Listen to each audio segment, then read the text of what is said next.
Welcome back. Today we're going to cut and raise the upper rafters. The process for cutting and raising these rafters is going to be similar to raising the rafters that we did on the lower side of the roof. The biggest exception will be that these walls, instead of starting at 9 feet and ending at 12.5 feet tall, will start at 12.5 feet and end at 16 feet tall. So just a little bit more kinetic energy to get these in place. The other difference from the perspective of cutting the rafters is that on the lower side we did a plumb cut right with the bird's mouth so it wouldn't overhang the eave, and we left a rafter tail across the middle so that we could then have a nailer when we put up these upper rafters. In this case we're going to reverse that so that the plumb cut will be at the high side of the rafter and the trailing rafter tail will be at the bottom, giving a good solid overlap between the two rafters that are going to be sistered together. I've mentioned before that we've had questions about how we're going to do the rafter tails on the build, and this is a good place to explain it in a little bit more depth since it's going to be a bit more visible now. So on this high side, the eave is going to be 3 feet and it's going to extend out at the same pitch as the roof. And because we're going to have an eave that is that long, we're going to use rafter tails. So the way that works is we'll put 2x6 rafter tails sistered to each rafter, and if we want a 3 feet overhang, it means we need to have 1.5 times that on the rafter side for support. So what is that, 4.5 feet? So it'll be a total of a 7.5 foot 2x6 that will create each rafter tail on the high side for both sections of the house. Then for added support, generally we're going to be using 3/4 sheathing for the roof, and that will also help support these longer rafter tail overhangs, because a foot of that 4x8 sheet of sheathing will be over the proper rafters and 3 feet will extend out to support the rafter tails. But because it's 3/4 and because the 2x6 are supported by that extended 2x6 that are sistering the rafters, that provides sufficient support.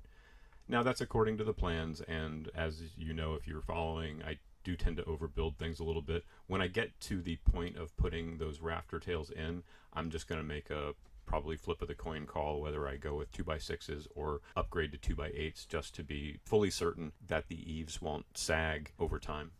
And then we'll do the same thing on the lower side of the house, except that the lower side, which is the front side of the house, will only have eaves that extend 1 foot beyond the house, so just a little bit less material.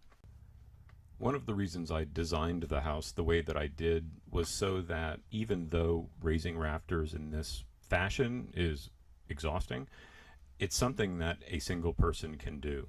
This house really can be built one stick at a time, and I knew that if I could design it in that way, that I could likely follow through with building it on my own.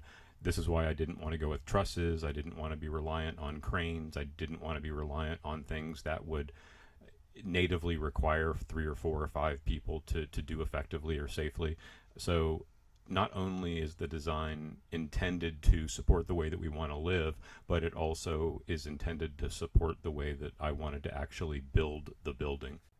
For raising the rafters, of course, I learned from raising the ones on the lower side, so it wasn't much different, really just a ladder effect of trying to find a couple of different staging locations so that you could raise each end of the rafter 3 or 4 or 5 feet until you get it all the way up to the 16-foot height of that tall wall. It can be exhausting. And I don't know if I did this because I was tired, but I made one small mistake in measuring out the rafters on this tall wall.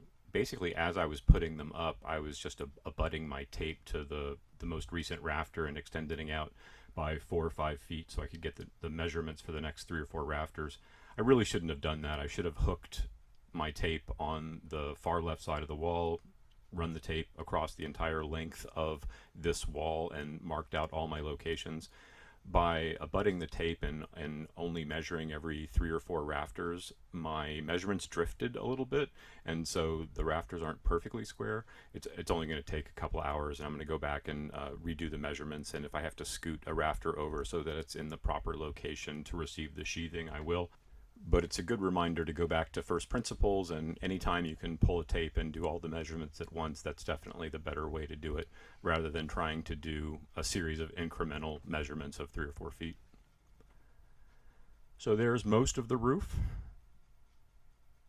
One thing I noticed, which I sort of expected, was because you're always putting the crown up on your roof rafters, what happens is for the lower rafter if the crown's up and the higher rafter if the crown is up, where those rafter tails come together, you're going to have just a little bit of offset, and that can easily be dealt with a skip planer. And so I'll come back and just plane off a couple of these rafter tails where they're protruding out a little bit. You can see one here that's pointing up about, I don't know, 3/8 of an inch or something like that. So I'll be able to come back and just skip plane those. And if I need to do it on the bottom, I will as well, although I think that'll be less of a problem because most of where that would occur will be in the drop ceiling area. And for this section, I'm going to wait because I'm going to put a top plate that connects to the mid wall in the next section of the house. But once that's done, I'll put in the remainder of the roof rafters. But for now, we're pretty much ready to start framing out the other side of the house, which we're going to do a little bit differently. So I hope you enjoy that. This is where I'm at. Thanks for watching. See you next time.